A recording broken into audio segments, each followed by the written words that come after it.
On est toujours au CES 2024, on est maintenant chez Lenovo et on va parler laptop, mais pas uniquement. On commence avec le tout nouveau Legion Pro 7i en 16 pouces. À l'intérieur, on a du gros, on a du lourd, puisqu'on va être sur du 14900 HX avec de la RTX 4090 en 175 watts de TDP, donc on est vraiment sur la valeur maximum.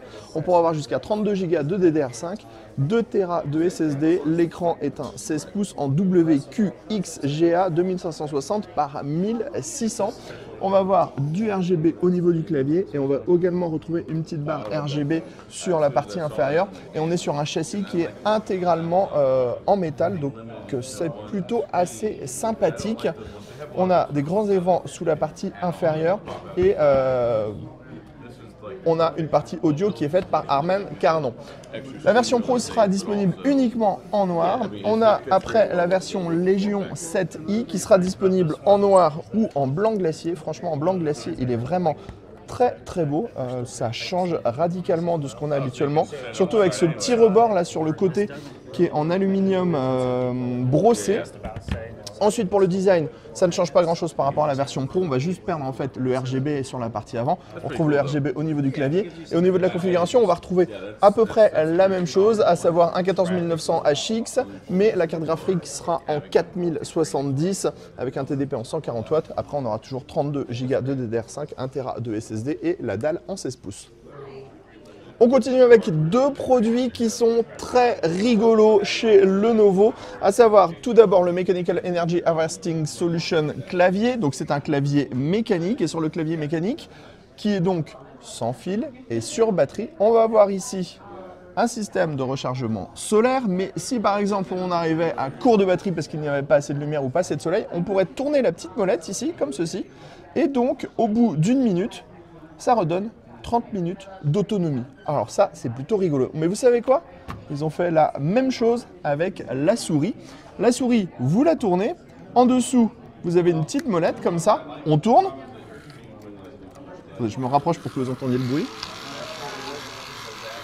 Et on va tourner la petite molette pendant une minute comme ça.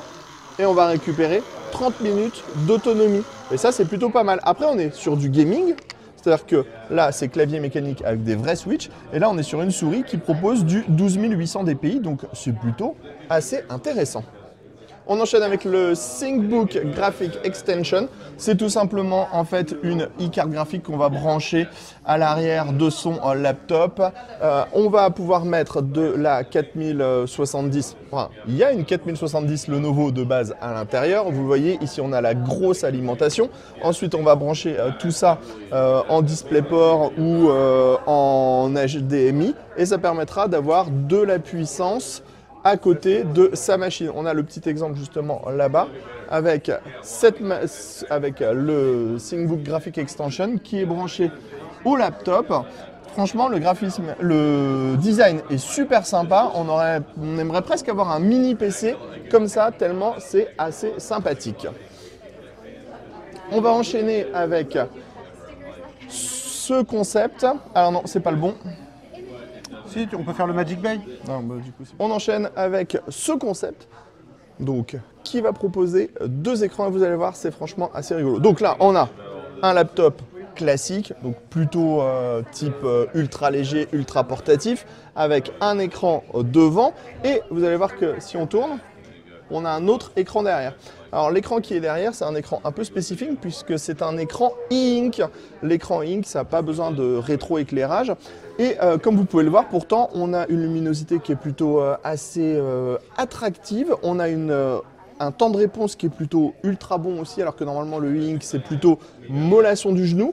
Et donc ça permet d'avoir un écran qui va pouvoir afficher autre chose à l'arrière. Donc ça peut avoir un intérêt par exemple pour avoir son logo quand on est en train de travailler ou quand on est en réunion. Donc c'est un concept qui est plutôt sympathique et qui est hyper visuel. On termine ce tour chez Lenovo avec le Magic Bay. Alors, vous reprenez le petit ordinateur qu'on a vu tout à l'heure avec son écran e-ink derrière, mais en fait, vous faites une petite modification et vous mettez ici des points de contact pour pouvoir plugger des accessoires. Alors, il va y avoir toute une ligne d'accessoires qui va arriver. Par exemple, on peut décider de brancher un petit robot qui va vous dire bonjour. Hop. Attention, normalement, il devrait s'allumer. Oh, bonjour petit robot. Salut, salut. On pourra faire beaucoup mieux si on a besoin d'une webcam qui propose une meilleure qualité d'image avec un micro et aussi du haut-parleur plus gros. Hop, on branche et on passe à la webcam. Vous avez un petit peu chaud l'été? Pas de problème, on a la solution avec le Magic Bay. On prend ce petit accessoire, on a un ventilateur sur le dessus, on appuie sur le bouton et hop, ça va permettre de refroidir son visage. Et ça, franchement, c'est ultra bien. Allez, sur ce, rendez-vous pour de prochaines vidéos au CES 2024 à Las Vegas.